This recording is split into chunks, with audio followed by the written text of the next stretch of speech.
Hello दोस्तों, क्या आप भी अपने मोबाइल लॉक की स्क्रीन पर इस तरह फ़ोटो लगाना चाहते हैं? स्क्रॉल करने पर आपका फ़ोटो अलग अलग दिखाए। अगर आप ये फ़ोटो ऐसा लगाना चाहते हैं तो वीडियो को लास्ट तक ज़रूर देखिएगा। वीडियो शुरू करने से पहले अगर आप मेरे चैनल पर नए हैं तो चैनल को सब्सक्राइब कर लीजिए और बेल आइकन को प्रेस कर नोटिफिकेशन को ऑल कर लीजिए ताकि आपको नए वीडियो का अपडेट सबसे पहले मिले। चलिए बिना वेस्ट के वीडियो को शुरू करते हैं।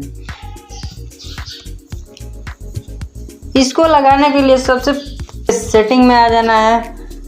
मोबाइल के सेटिंग में आने के बाद आपको आ जाना है ये home screen, lock screen and wallpaper वाले सेटिंग पर। इस पर क्लिक करने के बाद आपको आ जाना है वॉलपेपर पर। वॉलपेपर पर आने के बाद आपको यहाँ नीचे में लोकल इमेज का ऑप्शन दिखाई देगा, इस पर क्लिक करना है। इस पर क्लिक करने के बाद आपको अपना फ़ोटो सिलेक्ट कर लेना है जो आप लगाना चाहते हैं। चलिए हम अपना फ़ोटो सिलेक्ट कर लेते हैं। यहाँ पर क्रॉप कर सकते हैं। क्रॉप करने के बाद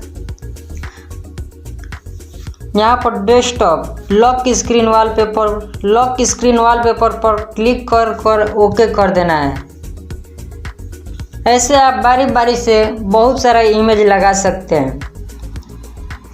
अगर मेरा वीडियो अच्छा लगेगा तो वीडियो को लाइक करना नहीं भूलिएगा और कमेंट भी ज़रूर कीजिएगा। Okay, bye bye, take care. मिलते हैं नेक्स्ट वीडियो में नए टॉपिक के साथ। तब के लिए जय हिंद, जय भारत।